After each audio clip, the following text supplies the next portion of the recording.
अस्सलाम वालेकुम नाज़रीन। रोड़ी का ख़बर शामिल क्यों पे आतिफ अली शाह जी रिपोर्ट मुताबिक रोड़ी वेझो छुआरा मार्केट में इस्लामिया पब्लिक हाई स्कूल में हर साल जियां एनुअल रिज़ल्ट अनाउंस प्रोग्राम मुनक़द कयो वियो। बबरलो वेझो छुआरा मार्केट में इस्लामिया पब्लिक हाई स्कूल छुआरा मार्केट हर साल जियां एनुअल रिज़ल्ट अनाउंस प्रोग्राम मुनक़द कयो, जंहिंमें पहिरीं ॿीं टीं पोज़ीशन जे ॿारनि खे मेडल ॾिना विया ऐं इनाम ऐं कैश इनाम विरहाया विया।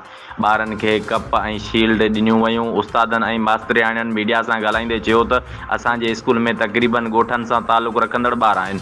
असां महिनत करे स्कूल जे ॿारनि में टैलेंट पैदा कंदा आहियूं।